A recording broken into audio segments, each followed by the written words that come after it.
தமிழ்நாட்டில் பல்வேறு கட்சி வேட்பாளர்களுக்கு ஆதரவாக நட்சத்திர பேச்சாளர்களும் நடிகைகளும் பரப்புரையில் ஈடுபட்டனர்.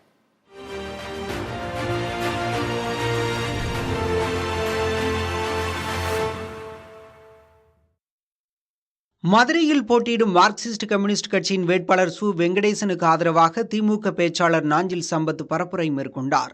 அப்போது பேசிய அவர், 10 ஆண்டு காலம் இந்தியாவின் ஆன்மாவை சூறையாடிய ஆபத்தான பாஜகவுக்கு மீண்டும் வாக்களித்தால் உலக வரைபடத்தில் இந்தியாவே இருக்காது என விமர்சித்தார்.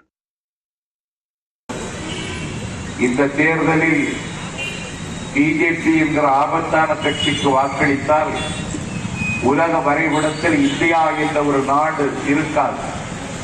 ஒரே நாடு, ஒரே மொழி, ஒரே கலாச்சாரம் என்கிற சிமிழுக்குள் இந்தியாவை சிக்க வைக்க சங்பரிவார் சக்திகள் இன்றைக்கு திட்டமிடக்கூடிய காலகட்டம் இந்த காலகட்டம்.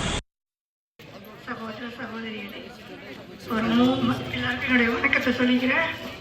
ஆர்கே நகர் தொகுதியை போன்று தேனி தொகுதியிலும் வாக்கு எந்திரத்தில் குக்கர் சின்னம் உள்ள பட்டன் தேய்ந்து போகும் அளவிற்கு வாக்காளர்கள் வாக்களிக்க வேண்டும் என டிடிவி தினகரனின் மனைவி அனுராதா வலியுறுத்தியுள்ளார். டிடிவி தினகரனுக்கு ஆதரவாக கீழ வடகரை பகுதியில் வாக்கு சேகரித்த அவர் இவ்வாறு பேசினார்.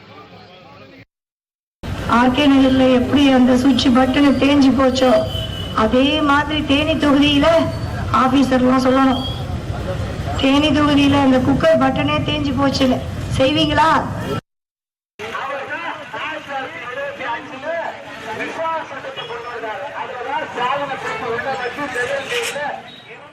டூஜி வழக்கு விசாரணை மீண்டும் விசாரணைக்கு வந்துள்ளதால் திமுக வேட்பாளர் கனிமொழி இன்னும் எத்தனை நாட்கள் இங்கு இருப்பார் என்பது தெரியாது என தூத்துக்குடி தமாக வேட்பாளர் விஜயசீலன் பரப்புரையின் போது தெரிவித்தார்.